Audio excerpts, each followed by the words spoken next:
All right, this is case number 20156709. This is Community Choice Credit Union versus Devon Garrison.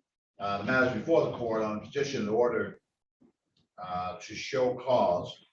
The court did grant such an order, set the matter over for hearing on today's date. Your appearance for the plaintiff at this time, please.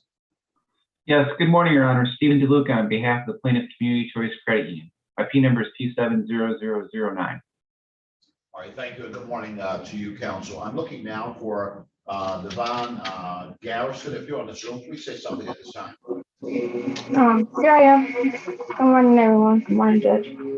All right, good morning to you. It sounds like you have two devices on. You will have to shut one of them off as they would create interference. You can only communicate with one device. Is it sound better? Sorry.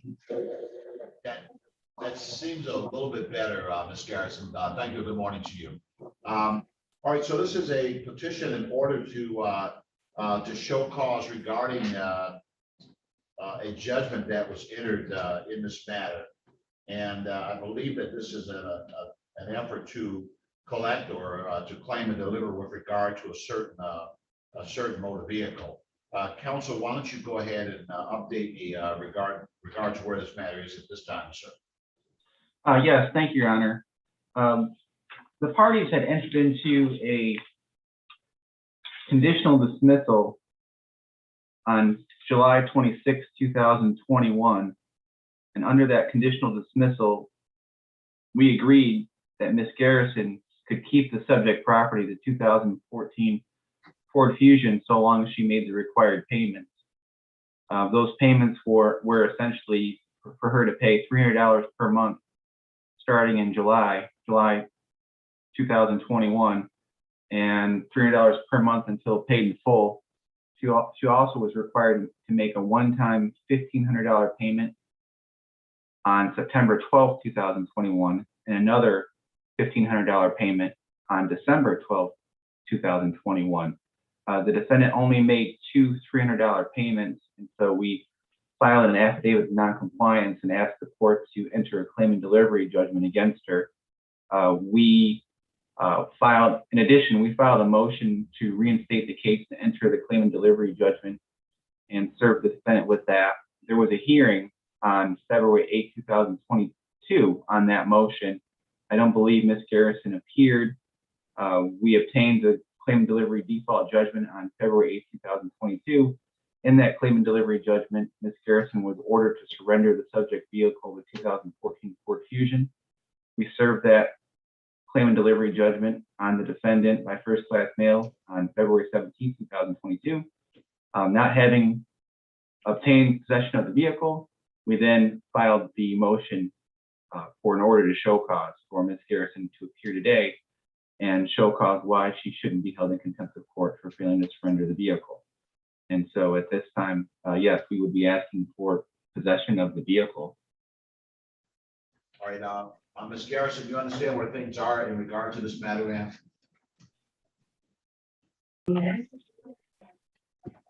I believe so. All right, anything you wish to say at this time? I know that I remember this case that we tried to set up something that would allow you to keep the vehicle, but it seems to me that there's not been any progress. But even beyond that, we are past that point because there was a judgment entered and an order entered allowing for the vehicle to be seized. You have to turn that vehicle over unless you have the ability to pay off the indebtedness otherwise. And so the order to show cause is a way to enforce that, either by having you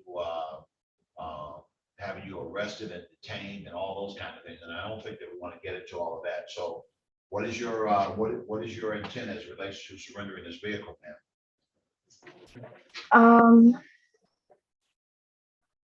If possible, could I make a payment for it? I'm waiting for my debit card to come, but I have the money to pay the balance for the car, I believe. That balance is $13,028.24. You understand that? Yes, sir. Let me see. So And I would have to make that full payment for it, or could I make I think it was $6,000 that you all wanted. I'm not sure which one it is. My boyfriend wants to keep the car, so Your Honor, I would be happy to speak with Ms. Garrison in the breakout room to see if we can try to resolve this, if it would please the court. yeah, I'm going to go ahead and do that. Give you a chance to talk with the other side on this, and then I'm giving this priority, so you'll be able to come back in, and I'll get right back to it. So, Thank ma'am, you received notification, Mr. DeLuca, you're receiving one now from breakout room 1, and update me as soon as possible. Right. Thank you. Talk to you soon.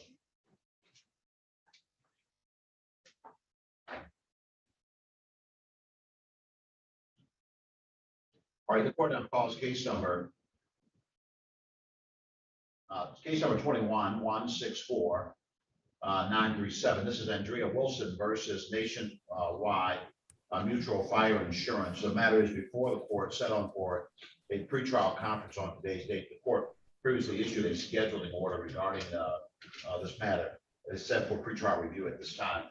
Your appearance for the plaintiff in this matter, please. Good morning, Your Honor. Richard Brewer, P. 31124 on behalf of plaintiff. Thank you, Mr. Brewer, and good morning to you, sir. For Nationwide, your appearance at this time, please. Good morning, Your Honor. Catherine Rohde, P. 83529 on behalf of defendant Nationwide. Thank you, Ms. Rohde, and good morning to you as well, ma'am. All right, so I know that I had this slated for discovery closing out April 21st. Somebody go ahead and give me an update on the status of things regarding this matter now. Yes, Your Honor. This case is progressing well. We just took the deposition of plaintiff's care provider last Friday. We, at this time, would just ask for another adjournment in this case to possibly facilitate this matter. I agree with that, Your Honor. All right, very well. Given the progress that has been made and the thoughts regarding perhaps facilitating this matter, the parties seem to be on the same page. I'll go ahead and grant an adjournment of this matter to set it for review on the next action. How much time you think it? I always like these 30-day adjournments. I could put it as much as 45 days, given that you are trying to reach a conclusion on this matter. Madam Counsel. Yes, Your Honor. Given the busy schedule of the facilitators, would it be possible to do a 60-day adjournment? Oh, you're killing me. Oh. No, If not, we can take the 45 days, Your Honor. All right, I'm going to go ahead and say somewhere near about 45 days out and give you a new date. And at least that'll give me a chance to take a look at it and see how far along the parties are at that time. Sure. So just one moment here. Yeah, that's gonna put us at the 15th of July. Just one moment. Actually, it's going to be 18th of July. So 7/18/22, and I'm going to set this over for 9:45 on that date, and it'll simply be set for review at that time, just to see if there's been progress towards getting this resolved. All right. Thank you, Your Honor. Thank you, Your Honor. A good day to you now. Bye now. You as well. Thank you.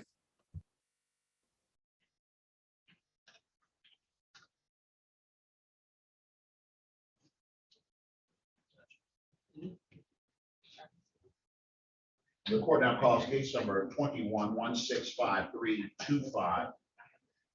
This is Jefferson Capital Systems versus Sarah Troop. The matter is before the court, set on for a pretrial conference. Also, notification regarding a motion in this matter. I did hear this matter on a previous date. I did allow discovery, and I believe that discovery has come to a conclusion regarding this matter. Your appearance for the plaintiff in this case. Good morning, Your Honor. Attorney Ashley Nonis on behalf of plaintiff. All right, thank you, counsel. Good morning to you. This Troop, Sarah Troop, if you're on the Zoom, please say something at this time. Hello, this is Sarah Troop. Thank you, Mr. Rubin. Good morning to you, ma'am. All right, Madam Council, update me on the status of things here. I know that there was some discovery. I did receive a motion regarding, I believe, something in the nature of an accounting. There was some issue about the statute of limitations. That motion was denied as not having any merit. But update me, Council, where you are with this matter this time. Your Honor, we would proceed with our motion for summary. The last time we were here, the matter was set for that motion, and the defendant had sent her discovery responses to the court rather than to us. The court was gracious enough to send them to me, and I did review them, and they present no valid argument, no legal defense, and no genuine issue. In fact, she doesn't respond to the request to admit. However, she objects to everything without legally stating the reason why she's objecting. So technically, they still fail under the court rules, and they should be deemed admitted. The court has a copy of that. I didn't attach it as a supplement to my motion because, again, it didn't add anything. It didn't provide anything. So I would just move forward with my summary disposition motion on what I've already submitted to the court. And just by way of review, your motion for summary disposition is asking the court find there's no genuine material issue of fact, and that the relevant allegations in this matter are established without any reasonable defense. Is that correct, Counsel? Yes, to briefly summarize, the defendant opened a Fingerhut credit card account as financed through WebBank on June 8th, 2016. The last payment on the account was April 21st of 2018, and the account was charged off for non-payment in August of 2018. The statements attached to our motion as Exhibit A are addressed to the defendant at her current address at the time the account was opened. Defendant never really denied the account at first, but then she claimed something about a statute of limitations, as the court stated, was denied. What she was referring to was the bill of sale and the agreement date between the parties, which is completely irrelevant to the debt. So she provides no legally valid defense. None of her arguments have any merit. They're devoid of legal merit. And therefore, there's no genuine issue. She opened an account. She failed to pay for it. There's a balance owed, and she was responsible for it. She doesn't provide any evidence to contradict what we've provided to the court. All right, thank you, Madam Counsel. Ms. Stroop, this is a motion asking that the court enter judgment based upon the pleadings, essentially, where it does not appear that there is a genuine material issue of fact.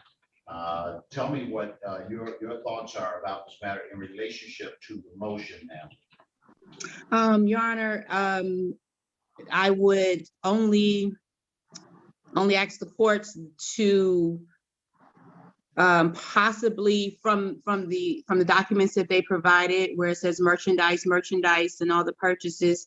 I do not, I don't know what this merchandise, what it is, but with the total being $488.94, I don't know if Your Honor is, if we can, that's what the total is for the merchandise. I don't know where the additional charges are coming from. I do not have any of the documents from over 4 years ago from my Fingerhut account.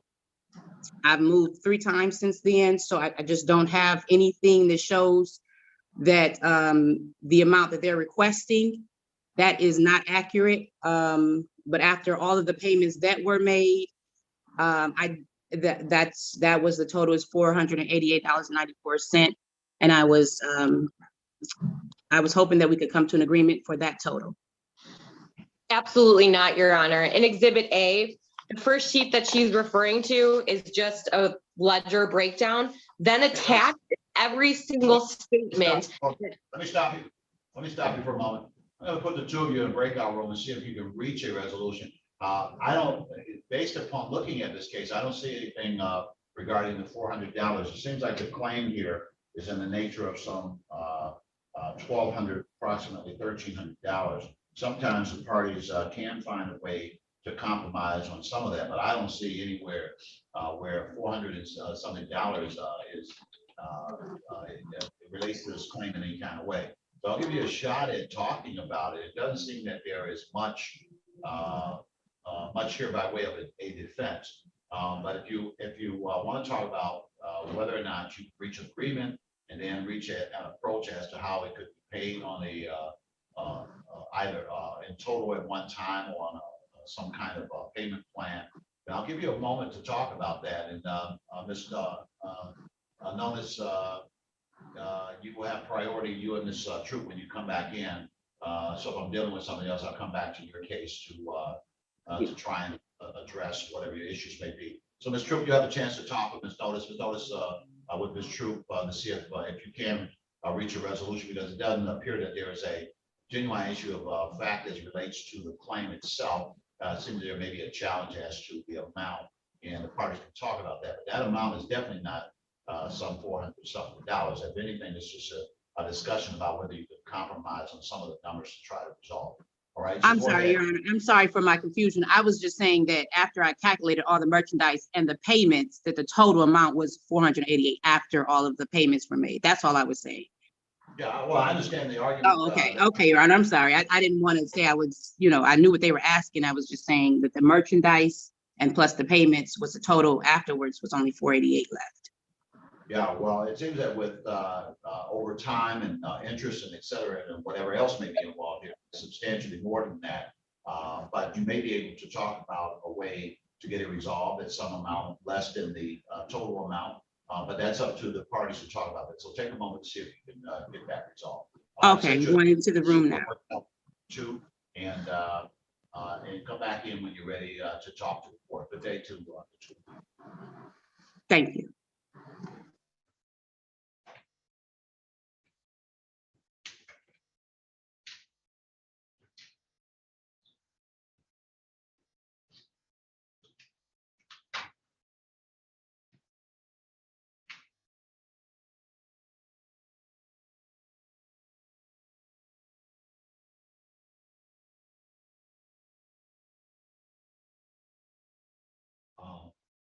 Need to adjust screen.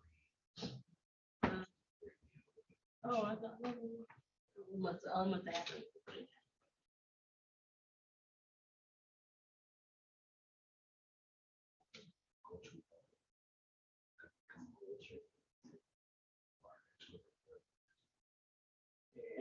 Go back the other way. Okay, so I think we get to, let me see. Wait a minute. Yeah, we need them closer. It's like a little I dot. don't know what happened. It must have, the file must have been on top of it. Yeah, that probably, but reaching over there and doing something. Okay. Yeah, it's been coming. Yeah, there you go. Not read over. Okay. I don't want to tell. Wait, hold What on a happened? second. No, but I think you gotta go in a little closer like we was before, right? Right. You're trying to turn it to Then that. I'll bring it down. Wait a minute. Hold on. Then we'll bring it down. Now we can bring it down. There you go. Yeah. I'm expert. I got it. Oh, you expert now. You are certified. All right, you ready to roll. Okay, this is case number, thank you. This is case number 21159. Strike that 21154940. This is Affiliated Diagnostics of Oakland versus City of Detroit. The motion, strike that matter before the court. Looks like there is a motion in relationship to this matter to compel discovery. Your appearance for the plaintiff regarding this matter, please.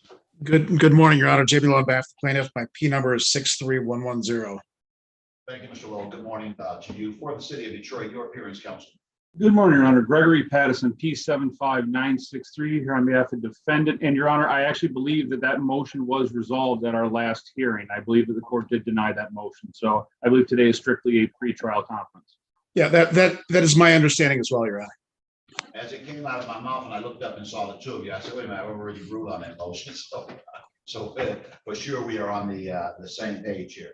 So I'm looking at my notes here, and of course, my notes put that denial of motion as well. But I thought that there was something regarding trying to get this resolved on facilitation or something. but maybe not, I don't see a note on it. So what's happening? What engagement do you need from the court? Do you set it for trial, or where are we going with this now? Your Honor, I'm open to, or my client's open to trying to facilitate this. I know that the city has taken a strong position in this case, and I don't know if given that, facilitation will be fruitful, but I think it's always given, I mean, it's a sizable bill. It's 23,150 is the size of the bill. So sending us to some sort of ADR or case evaluation, I think might be helpful. Mr. Patterson? Yes, Your Honor. Well, and Mr. Lowe is correct. It is a $23,000 bill, but and just as a brief background, if you recall this case, this is when we played the video for the court on our motion for security. Based on that, while the bill might warrant facilitation, the amount that the city is considering putting forward on this case to resolve it in lieu of trial, I believe we do have the matter set for, or we'll have it set for a jury trial. I don't know that that would necessarily warrant the expenditure of costs and facilitation. Certainly we can continue negotiating amongst ourselves, but the city takes the position that the most prudent course of action would be simply to set the matter for trial.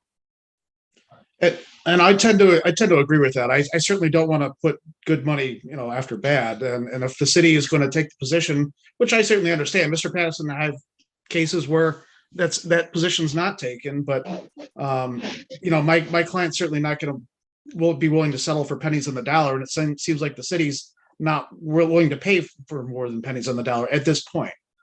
So given that we're at an impasse, maybe setting a trial date would be the most prudent course of action.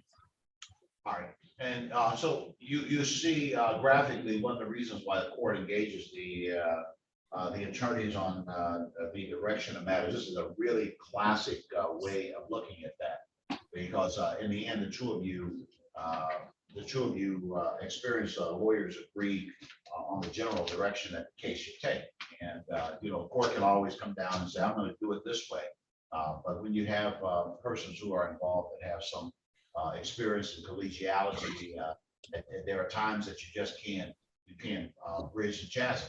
The right way is to go forward, and in the end, the two of you are basically on the same page. Hopefully, as you go along, maybe something else opens up and there's a way to get it resolved short of trial. But I'm going to go ahead and set it for a jury trial date. If along the way you need the court's engagement in any way, even if that involves trying to bring you closer together in relationships in your dispute, you can do that, particularly given that this is set as a jury trial. The court could engage in helping you towards a resolution. And if you think that would be fruitful, I would certainly take some time to engage in that regard. So I'm setting the trial date. If you wish to come in sometime short of that, you've been talking, discussing, wish to have a court engagement, then simply notify my office or come in on any Zoom day and say, Judge, then we go over your time and we'll figure out how to do that. You say you want to set up a jury trial? Yeah. Okay, it has to be 6/28 today. I think you gave one of your days to Judge Kenny Johnson. It only can be, and then the day before that, it has to be set for a pre-trial to make sure that the jury trial is going to go.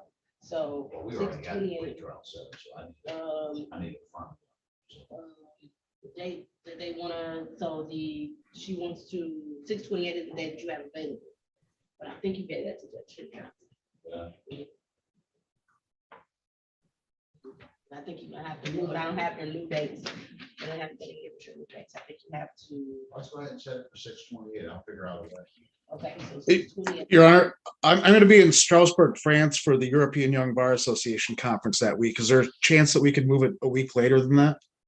Can we just, Mr. Patterson, can we just move it to France and go with? I would not be opposed to that at all, Your Honor. A 4th of July weekend, heading out to France might be a change of pace. Okay. And we'll get Mr. Lowe to pay the expenses. And Your Honor, that may significantly change the city's position on settlement as well. We have to see, these are the dates available. There are ways. All right. We can't just set it. You have to see if another judge gives you her date. All the dates are on. Because you wanted to set it one day every week. Why? Yeah, they won't even allow you to do it. So we have to see if the judge keeps it.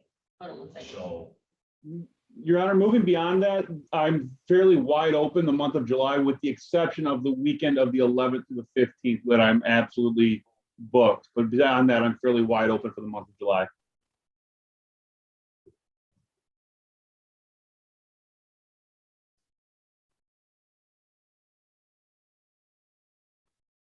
Let's set it for July the 26th, and if something changes, I will get notification out to you. They got a system set up here where I have to take somebody else's jury date because I gave mine away in June. So I'm gonna set it for that date. If something changes, we will notify you. We'll notify you right away. And that will be a 9:30 start, Your Honor? Yes. Actually, we're gonna start that. For the 26th. So you want to give them the 26th? I have to call him. Yeah, it's just fine. Okay. So, yeah, all right, so I'll go ahead and set it for 9 a.m. on that day. 9 a.m. And one final question, Your Honor, will you be issuing a scheduling order for trial briefs, voir dire, all of that? There are times when I do that. I believe that the issues are narrow enough here, and the court is engaged on this issue. So if you're ready for trial, you know what the issues are. You know that this court is, you probably know by now that I'm not going to let person wander all over America. You get right to your issue, and that's what it's going to be. So I appreciate the trial brief. I'm dealing with attorneys that are experienced and that know the judge. Whatever your trial is, present your case and let's go forward. And of course, I don't think I have to say this, but you already know if you jump on rails and you're all over the place with stuff, I'm going to reel you in because I don't try cases like that. I was a trial lawyer before I came here, and so whatever your issues are, whatever the facts are, present your case and let's go. All right, so I won't require trial briefs in this matter. Just be ready on the date of trial. Let's go forward. I suspect that you've already exchanged witness lists or some information regarding witnesses. If anything changed about that, then in due course, make sure that the other party knows that you've discovered someone else as a witness and put them on notice of the same. And if it comes up at the last minute, then obviously it will be something that you'll have to ask the court for in the context of type of oral motion. Otherwise, let's go forward. It makes sense, Your Honor. Thank you, Your Honor. Good day to the two of you. We'll see you in the next section. Thank you, Judge. Thank you, Your Honor.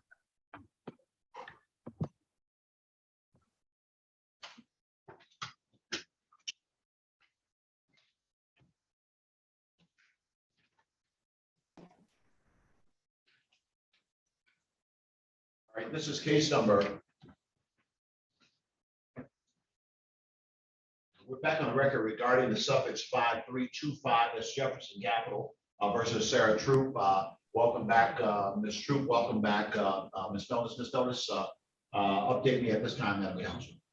So we have reached an agreement, Your Honor, and to state it on the record, we have reached an agreement that the defendant's going to pay $50 per month beginning June 17th and the 17th of each month thereafter, excuse me, on the full balance that's owed of $1,491.74. That's comprised of the principal balance of the $1,290.51, filing fees, court costs of $75, the service fee of $51.23, and a statutory attorney fee of $75. We're going to do that by a conditional dismissal. So I'm going to send her the paperwork. I've advised her of the consequences of default, that if she defaults or fails to make payments, a judgment will be entered. Other than that, I think we're good to go. We also discussed paying it off sooner, possibility of a settlement down the road for a reduced sum. So I think we have all our bases covered. I'm going to send her the paperwork to sign, get to the court once I get it back, and then hopefully we won't have to see you again. All right, Ms. And Troop. no increase in payments as I go along, as long as it's paid off on time, right? I won't have any fees or interest accumulating. Well, right, because a judgment is not being entered, it's being conditionally dismissed. So it's Thank $50 per month on the $1491.74. If a judgment is entered, you're gonna have fees and interest. Got you on that part. Yeah, but it sounds like a great way to do it because it keeps any notion of a judgment off your record and all this kind of stuff. And as long as you make the payments, then in the end, the case remains dismissed and the debt is paid off. You go on about your business. The other part of it is, as I understand it, is that if there is default, then the case is automatically reinstated on notification, and a judgment enters for the balance, and that balance will accrue interest and penalties along the way. Hopefully, we never have to get to that part of it, but short of that, does this in fact sound like the resolution in this matter? It's true. Yes, Your Honor. All right. All right. I will note that the case then is resolved on the terms as set forth on this record. I will await the order closing this matter out. And Ms. Notice, you can also send that to the court's email. Okay. You already have that for Ms. Latifah Hunter? Yes. All right. Yes, I got it. All right. So I look forward to the order, and that will close this matter out. I wish the two of you well. A good day to both. Thank you, Your Honor. You too. Thanks. Have a good one. You take this stress. I don't know how to do it. So you can check, I can try to check with other people, see if they're further down the line. Well, what I need to do is to see.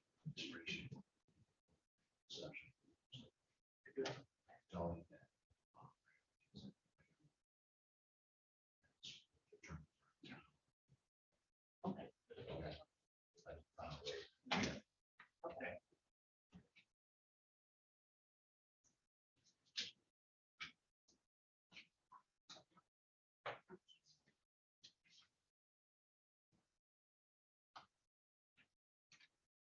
All right, we're on the record in case number 21-167724. This is Auto Club Group versus Monique Moses and Victoria Williams. The matter is before the court, set on for a hearing on today's date. The record should reflect that. Looks like this was up on a previous occasion. Just one moment. Yes, it was up on a previous occasion. And I set forth a scheduling order allowing for discovery through today's date. All right, your appearance for Auto Club, please. Good morning, Your Honor. Brian Narlock, P number 83990, appearing today on behalf of plaintiff. All right, thank you, Mr. Narlock, and good morning to you, sir. All right, any other counsel on this particular case? Yes, Your Honor. Good morning. For the record, my name is Mark Burke. My P number is 54935. I'm appearing on behalf of Victoria Williams, one of the defendants in the case. All right, thank you, counsel, and good morning to you as well. Thank you. Is Monique Moses on this Zoom? If you are, say something at this time. I'm here, Judge. All right, good morning to you, Ms. Moses.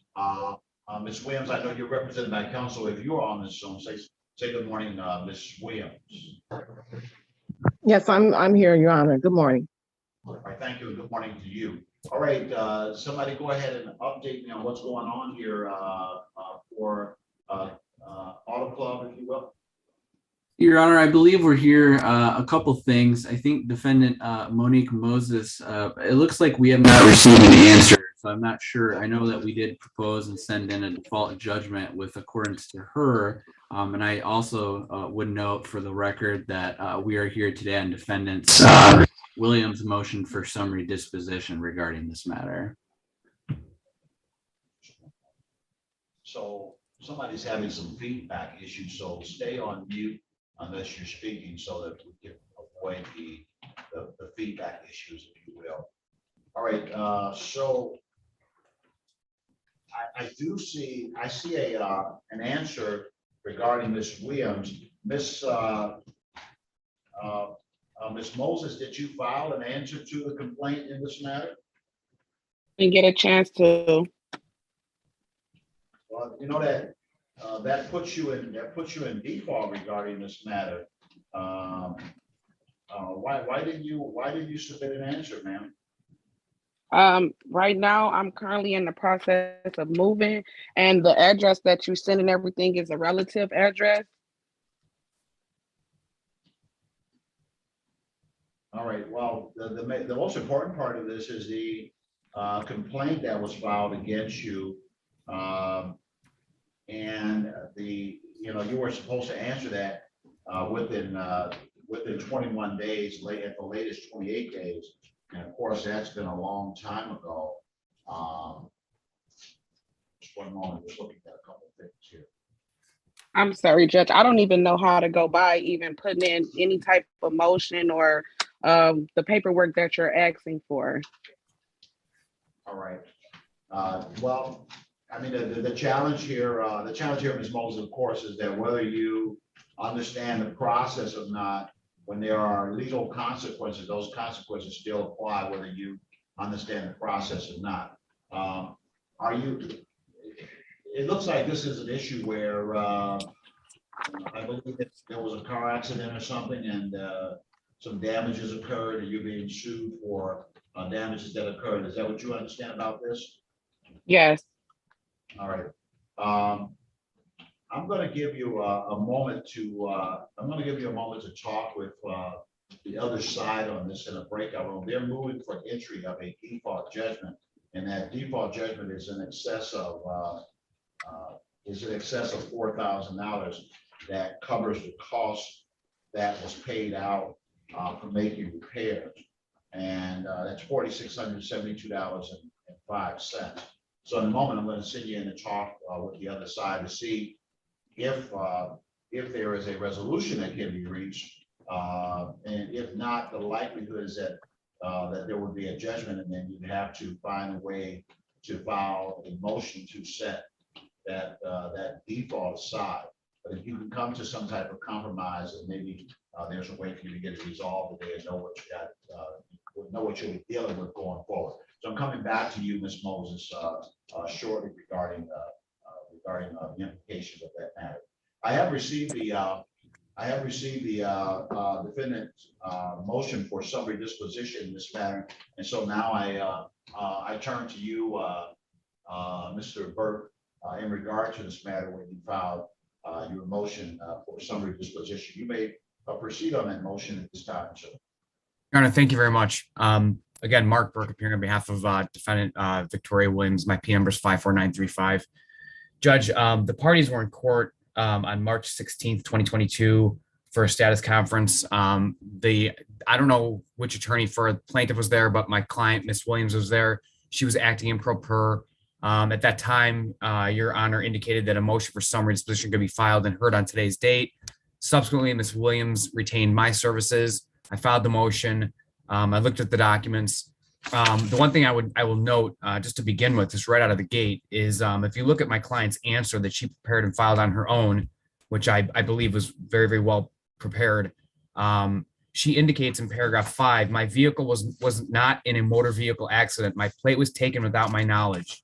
She then goes on in paragraph 6, 7, 10, 13, 14, 15, and 17 and confirms things like I wasn't there. My vehicle wasn't being driven for over a year. My vehicle was not involved in an accident.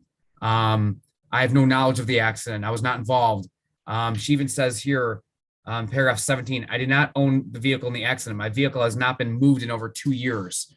So the circumstances in this case really are that my client and Miss Moses were residing together. They both have Ford Explorer vehicles. One's a 2008, one's 2003. Miss Moses, I'm not quite sure how it actually happened, but the license plate of my client's vehicle was taken and put on Miss Moses's vehicle. And that was the vehicle that was driven. That was the vehicle that was involved in the accident. My client's vehicle was not involved in the accident. The license plate of my client's vehicle was on the vehicle that was involved in the accident. So my client has no liability in this case, whether owner, operator, or anything like that. In fact, my client was out of town at the time of the accident. So my client signed an affidavit confirming all this. Miss Moses signed an affidavit confirming all of this. And looking at the response, I will say this. I did receive plaintiff's response in the mail on Friday, May 20th. On May 16th, the response was due under the court rules. I didn't see a response. So on May 17th, I believe it was, I filed my notice that a response was not prepared or filed or served. subsequently, I did receive counsel's response. Like I said, it's dated on May 16th, but I didn't get it in the mail until May 20th. So however the court wants to handle that, it is what it is. But even looking at the response, 80% of what they say in the response is all about insurance. It's all about insurance. It's all about insurance. And I understand why, because if there's insurance on the vehicle involved in the accident, then Auto Club's going to get covered. However that happens with insurance companies, they'll figure it out. They'll work it out. They'll be made whole and everything will be wonderful.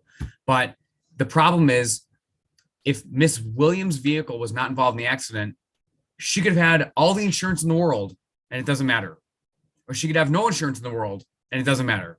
So the point is that if my client's vehicle was not involved in the accident, which it was not, then there's no issue with insurance. There's no issue with liability with my client, and she should be dismissed from the lawsuit.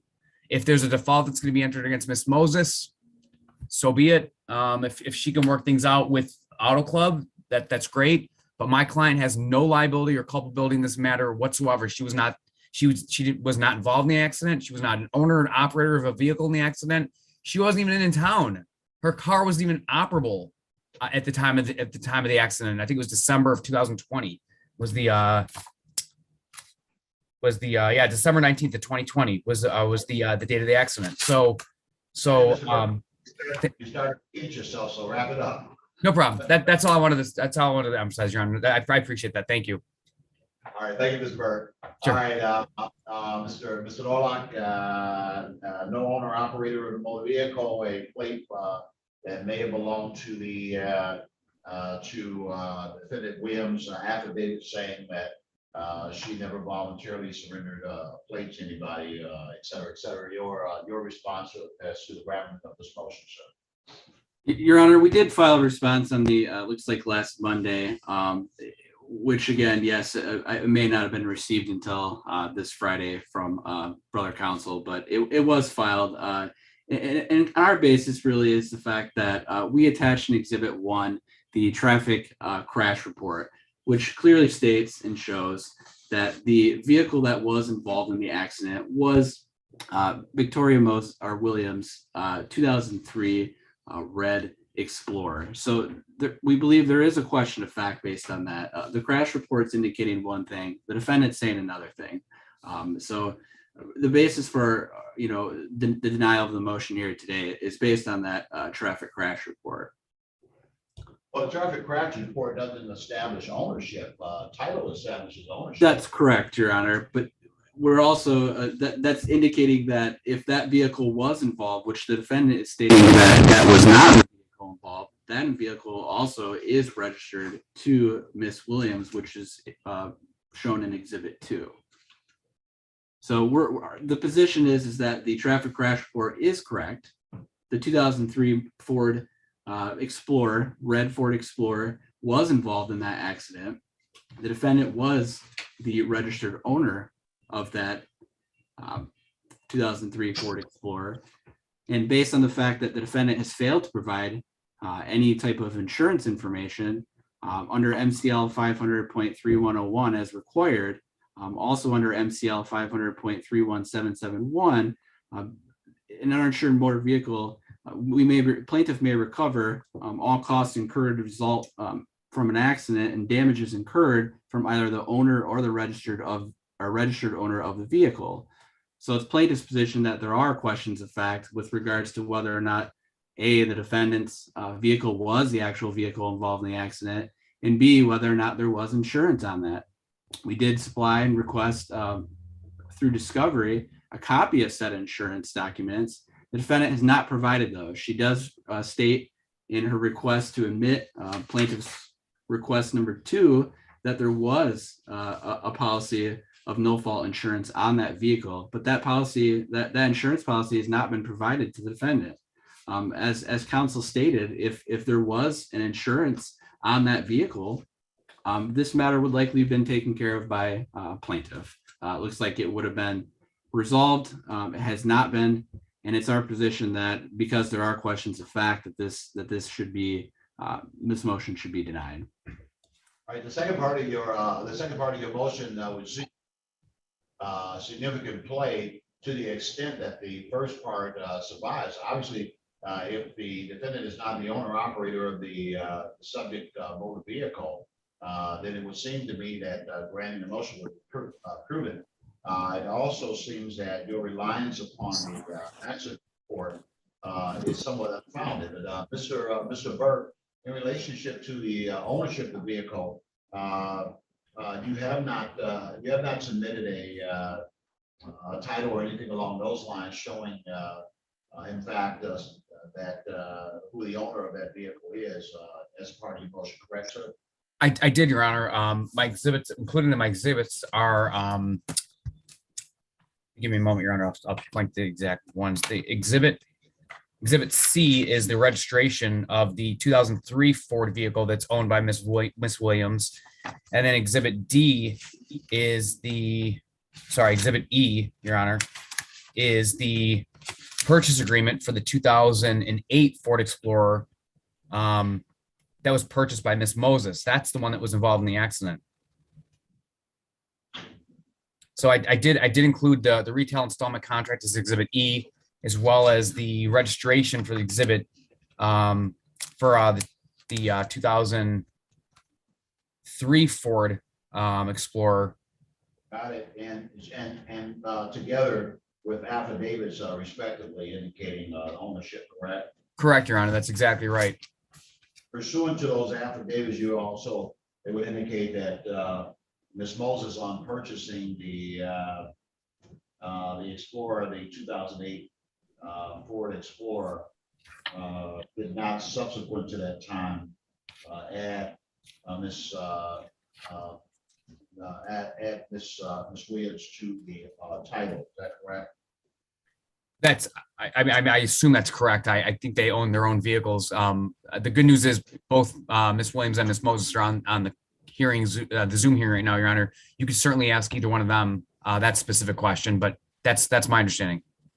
I'm dealing with the corners of your motion, you got affidavits and stuff, so we have to keep it there. All right. Your Honor, can I just state that state that? Wait, Miss Williams, hang on. Okay. The answer is no. All right. Okay, anything else on the motion? Nothing from Miss Williams' perspective, Your Honor. Thank you. All right.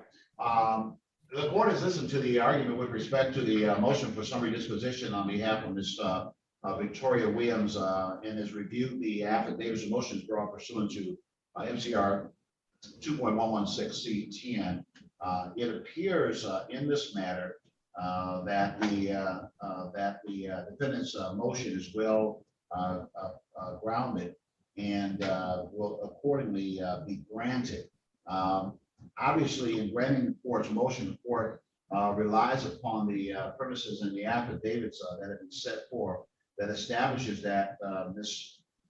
Williams was not the owner operator of a motor vehicle involved in an automobile accident, which is a predicate of the plaintiff's case herein.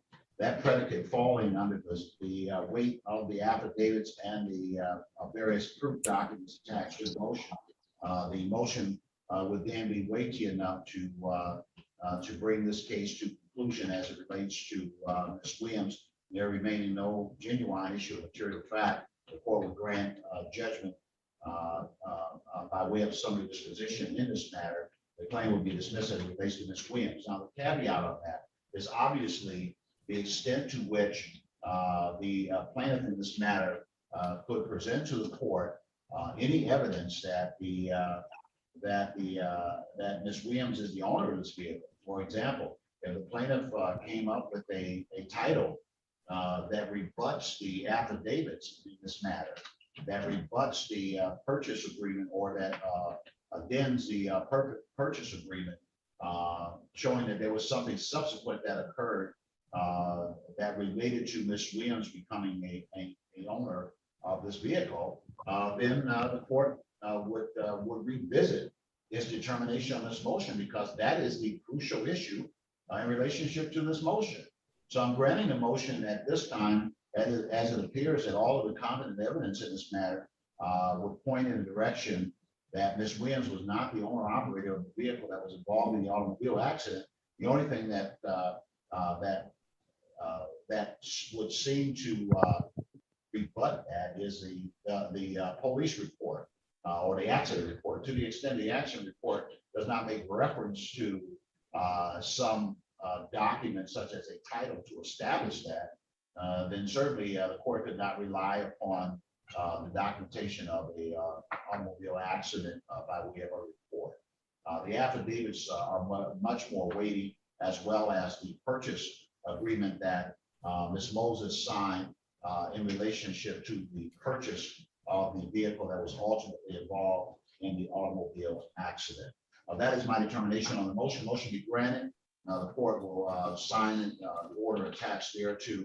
And again, the caveat that the court provided, the plaintiff has a door that is open, and it's very straightforward. The plaintiff has something that shows that on the date that this accident occurred, that defendant Williams was in fact the owner of the subject vehicle or operator of the subject vehicle, then the court will revisit the motion for summary disposition at that time. Your Honor, I attached as Exhibit A, a proposed order granting the motion. Would Your Honor like me to email that proposed order to your clerk? I think I may have even titled it proposed order. I did.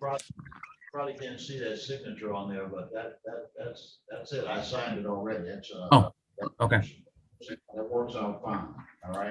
The title on it, Your Honor, says proposed. I don't know if you want to maybe cross that out. That's what it used to say. Oh, not anymore. Okay. That's what it used to say. That order is sufficient. The court has entered the order. Very well, Judge. Thank you, Counsel. All right. Thank you very much. Thank you. Mr. Durlock, I'm going to put you in a breakout room with Ms. Moses regarding this matter to see if the parties might be able to talk about this. If there's a way to resolve it. Right now, she's in a rather awkward position, as I think I made it very clear, because she has not responded to the complaint as required by law. But maybe there's a way to go ahead and resolve the case. So I'm sending you an application so that you can attempt to do that. All right, so you should both have received a notice from breakout room 3. Just join the breakout. When you come back in, you'll have priority with me. I'll get you right up, so find out where this case is at that time. Excuse me, Judge. Yes, ma'am. I have the title from my car that I paid off, which is from credit acceptance. I want you to go to the breakout room and talk with Mr. Norlock. You can show him that, and when you come back, you can talk to me as well, ma'am. Okay, thank you. And Your Honor, myself and Ms. Williams are free to go, correct? That's correct, sir. Good day. Okay, very well. Judge, thank you very much. Have a great day. Thank you, Mel. Victoria, you can log off and I'll call you. Rebecca Gregory, suffix 6709. This is Community Choice versus Devon Garrison. And I know that you took a little time there, but thank you for coming back in. And thank you for your patience and engagement, both of you, and particularly Mr. DeLuca regarding this matter. Why don't you update me, sir? Yes, Your Honor, thank you. So I spoke with Ms. Garrison. She has made an offer. I don't have authority for that offer. I'm going to reach out to my client and see if we can come to an agreement. So in the meantime, I'd ask that the court adjourn this matter for maybe 2 weeks or the next available court date that the court has after that. And either by that time, we will either come to an agreement, in which case I would ask that the court date be canceled, or we're not going to be able to come to an agreement, and I'm going to ask Ms. Garrison to make arrangements to surrender that vehicle before the next court date. If we need to come back, that means that either we didn't come to an agreement or Ms. Garrison has not surrendered the car as previously ordered. So the goal would be that we have this resolved before the next court date. That makes sense to you, Ms. Garrison? Yes, Judge. All right, so I'm going to adjourn the show cause in this matter, and I'm going to set it over about 2 weeks, give you a chance to try to drill down on any agreement that you may have. So the next date on this matter is going to be June 2nd. I mean, June 15th. I'm sorry, say it again. June 15th. June 15th. That's the earliest date I can give you. It's going to be the next action date. regarding this matter. That's going to be at 9:45 a.m. That's when you'll come back into the Zoom. My hope is, of course, that you'll be able to get this resolved. Elsewise, the court will deal with the show cause issue. If you've not been able to get it resolved, or the vehicle has not been turned over, I'll address the show cause at that time. All right, thank you, Your Honor. All right, I wish you well, ma'am. Good day to you too. All right, thanks. I'll be in touch, Ms. Garrison. Well, all right, Mr. Phillips. All right, thank you. Bye-bye. Schedule for another show cause. Yes. Sure.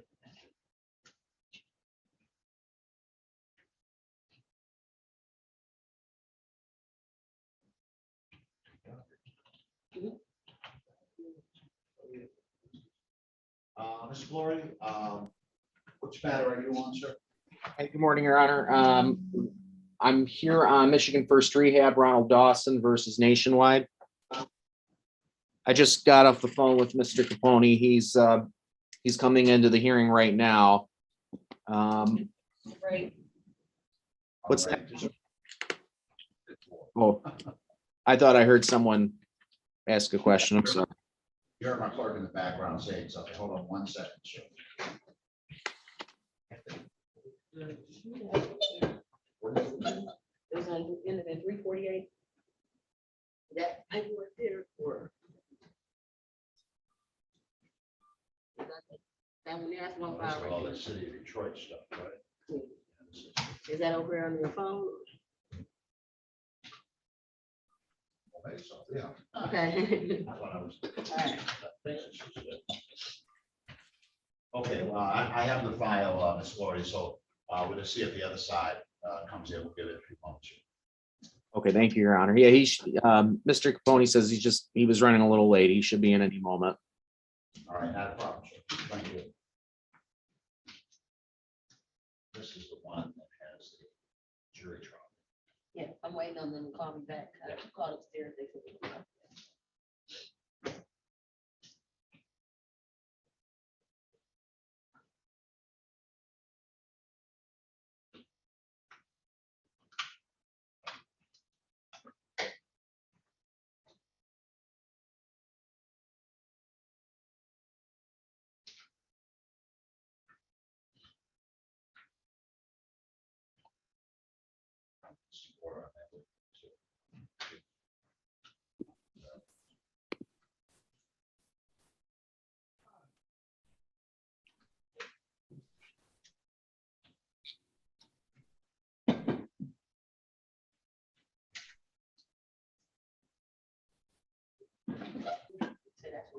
Yeah, that's a motion for summary disposition regarding dispute.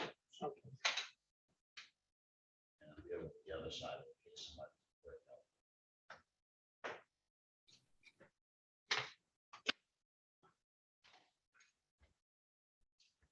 All right, this is case number 21-162348.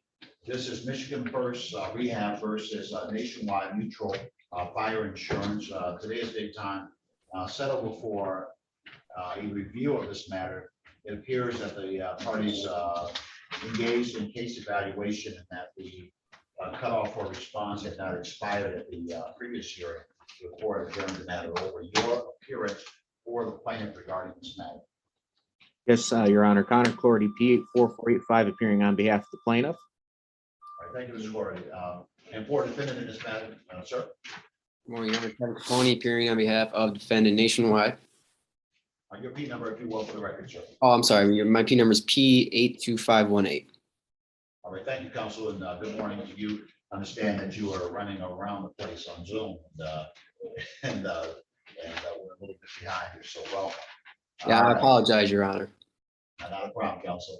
So where are things regarding this matter? Are you making any progress towards resolving it, or you need the court to take some action to move this forward?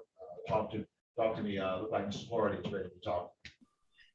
Yes, Your Honor.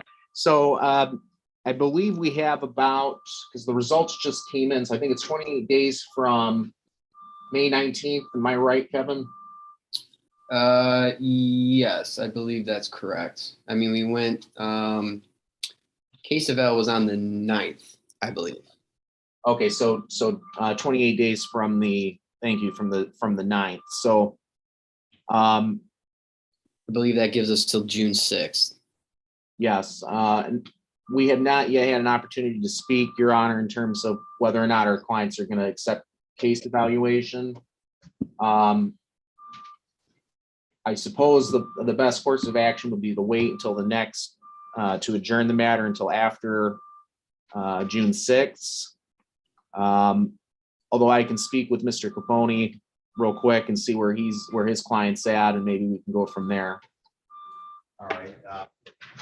Yeah, so let me give you a little bit of breakout room time, and you can come right back in, and then we can give you some indication of what direction things should take regarding this matter, and we'll go from there. Okay, thank you, Your Honor.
Yes, sir.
Welcome back, Ms. Moses. Welcome back, Mr. Norlock. Thank you to both of you for taking the time to try and assess this in an informal kind of way. Mr. Norlock, if you will, go ahead and update me if you will, sir. So, Your Honor, I believe that the parties are in agreement that with regards to a consent judgment, the only thing we were not in agreement on is the amount of payments that plaintiff would be able to accept monthly. Defendant has stated she has had some financial difficulties. I only have the authority to accept a payment, an installment plan as low as $125 a month. The defendant has indicated that she's not able to make payments in that amount monthly. She did want to explain her financials with the court and see if there would be something that she would be agreeable or something that the court would order at this time. I know that normally the defendant would have to file a motion for an installment plan, but she wanted to address that with you here today prior to that. All right, thank you, Mr. Norlock. Ms. Moses, what were you asking? Did you have some amount in mind that you were asking to pay per month?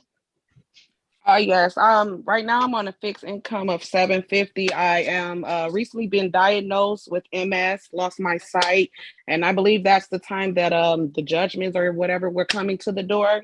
I was asking because I'm on a fixed income, and I can't afford that much. I have kids, and I'm renting a house, and I'm only on the fixed income of $750. I was asking for probably a $50 payment, and I just been diagnosed with MS. That's why I believe that the judgments or whatever the summits or whatever was placed on my relative door wasn't answered at the time.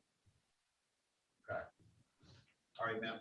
So when you say fixed income, you're receiving some type of disability, are you, ma'am? Yes, yes, sir. All right, so and that disability that's your only source of payment at this time? Yes. Now, are you anticipating that you will be able to get back into the job market at some point, or I know it's kind of hard to predict, especially with MS. So what are your thoughts in terms of going forward? Right now, I'm just trying to move at this time, get closer to the job. I am trying to return back to Amazon if possible. By me having MS, I would have to probably do part-time.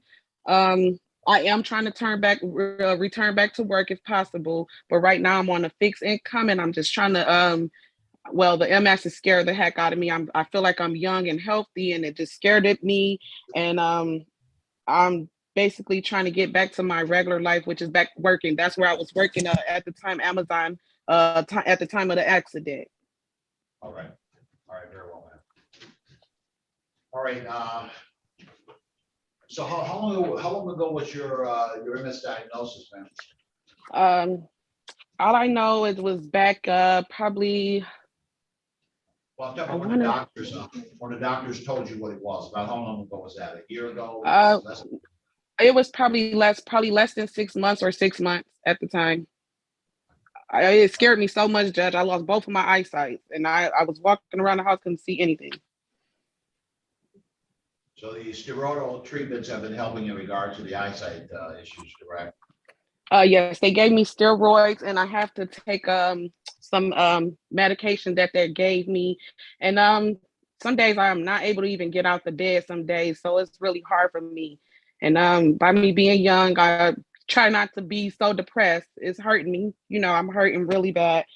Just getting a diagnosis of being so young with the MS, and I was scared to death when I lost my eyesight. So I enjoy working at Amazon. I would love to get back to my job if possible.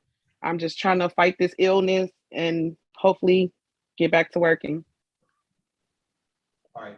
My determination would be that given the rather significant issues that the defendant has had in this regard, with the kind of payment that she receives, that I would be inclined to set the payment at $50 per month.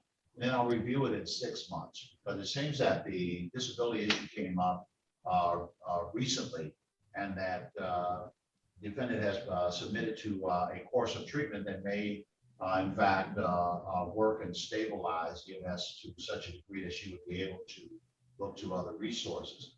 That's not something that we would know in the very short term. So if the parties reach an agreement that the judgment should be entered, I'll allow the payments at $50 a month for the first 6 months, and I'll set a review date to review it at that 6 month point to determine whether or not there was an adjustment in income to talk about ways of increasing that amount. The big challenge here is that the $50 would be no problem if this is a $1,500 judgment. You're talking about a judgment that is between $4,000 and $5,000, and at $50 a month, it's like running in place. And so obviously, everybody likes to feel like they're getting somewhere. The defendant likes to feel like she's getting it paid off. The plaintiffs like to feel like they're seeing the end of the line somehow. And at $50, it's like going on forever. So a higher amount would be more reasonable, but the extraordinary circumstances would allow me to set the payment at $50 at this time, and then to set a review date 6 months from now. So what you could look towards, if you're able to enter into the agreement, you can look towards that $50 a month payment, and then the next hearing date would be 6 months. November 21st. And that would put us November 21st of November at 9:30 a.m. would be the review date. And I'll hear from the parties and make decisions regarding what resources are available for the purposes of increasing payment so that we get closer to something that we resolve. Thank you, Your Honor. So with that in mind, Ms. Moses, you're prepared to stipulate to entry of a consent judgment under the terms that have been given to you, noting that there will be a review date on those terms and that the amount of payment could increase on that review date. I didn't hear you. Are you agreeable to entering into a consent judgment for the balance that we've talked about in regard to this case, knowing that the payment would be $50 a month, but it could increase in November based upon the review that is conducted by the court? Would that be agreeable to you, ma'am? Yes, sir. All right, and counsel, under the circumstances as set forth by this court, the court's order allowing the partial payment at the amount set forth with the provision that it could increase in November on review, would that be something acceptable for purposes of a consent judgment? Yes, Your Honor. All right. I'll consider the matter resolved, and I will receive a proposed order for entry regarding consent. And I'll sign that when it gets to me. Counsel, you can send that by way of email, and I'm going to give you the email address that you can send it to. And Ms. Moses, as long as those terms are what I indicated, they are agreeable to you, and is it okay that he put your initials on that agreement? Yes, sir. All right. All right. So counsel, you get that right over to me. If the agreement is a matter of record, so you can go ahead and send it to the court. The address that you're going to send it to is Latifah, LATIFAH, last name is Hunter, at 3636th 36 District Court.org.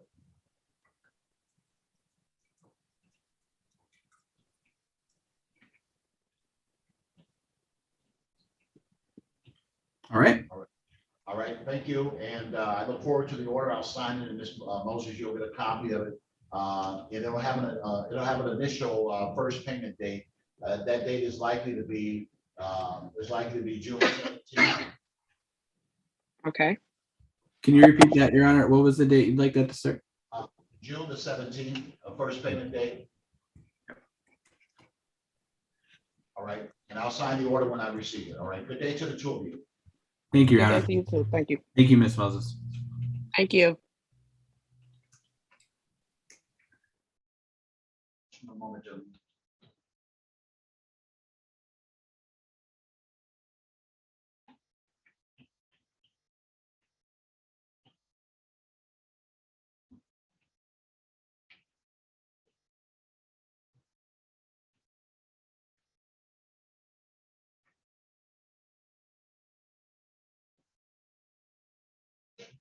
Okay, we're back on the record regarding the 7724 suffix auto clause.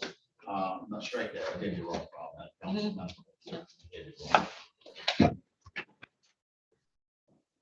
I'm so sorry. That's all right. Finally, that was the one that tipped it over. Oh, that's okay. That's we're back on the record regarding the suffix CR3362348. That's Michigan First Rehab versus Nationwide Mutual Fire Insurance. Welcome back, gentlemen. Thank you for taking the time at the court's direction to go into the breakout room and try to measure where you are regarding this matter. Somebody update. Yes, Your Honor. Mr. Capone and I have spoken with each other about our clients' relative positions on settlement. We're not confident that we're going to be able to reach a resolution. So we would just ask that we either adjourn this matter or set a trial date when we leave it to the court's discretion as to what the court would like to do. All right, very well. So was there a demand, a jury demand regarding this matter? Yeah, I do see. I believe there was, Your Honor. Yeah, I do see the jury demand. They're putting a real long leash on me when it comes to juries.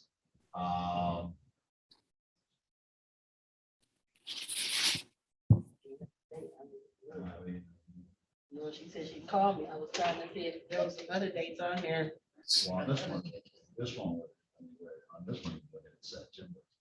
And that would be Judge, oh, yes, September, that's Judge.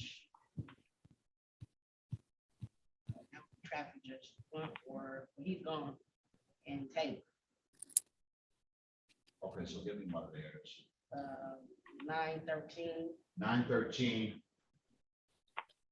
And if that changes, I will get notice out to you, but September 13th, because I have to take somebody else's jury day. They allocate a certain number of jury days, a limited number, and so I'll have to talk with another judge to see if I can take this date from. And if something goes wrong, you'll get a notice from me that it can't go that date, and I'll set a pre-trial to get you back in. So 9/13/22, I'm sorry, and that's going to be at 9 o'clock a.m. Thank you, Your Honor. Thank you, Your Honor. Right. And if you need the court's engagement before that date, you think that you might have a path forward, you would like the court's engagement, I'll be glad to mediate it, given that you got a jury in place that's going to hear the facts of the case, I'll be glad to mediate it because you'll be putting your facts before the jury, try to see if I can put the parties together. So just let me know, zoom me in any day and say, Judge, we're going to need some of your time. I'll set up a time to come together and engage with you. Okay, thank you. Short of that, you'll have the jury trial. Okay, thank you, Your Honor. Thank you, Your Honor. Thank you, gentlemen. Good day to you. You as well. Thank you, sir. Thank you.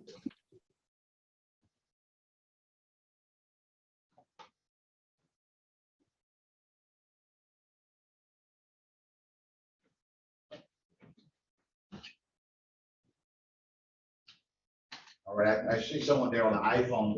If you have a matter in front of me, say something at this time. Good morning, Your Honor. I have a scheduled court date on Thursday, but I've been trying to get documentation to the court over a week now. The phone number that's listed on my paperwork from the court, I've been unable to reach anyone. Let me stop you for a moment. If there's another party on that case, then your communication will be an ex parte communication with the court. So I don't need you to talk about anything in your case. You can tell me what your file number is at this time. That's the only Yes. thing I want. Yes, Your Honor. The court or case number is 211-65707. Just one moment. Thank you. Her name is Jacqueline Spearman. All right, what's the case? It's for she's the plaintiff.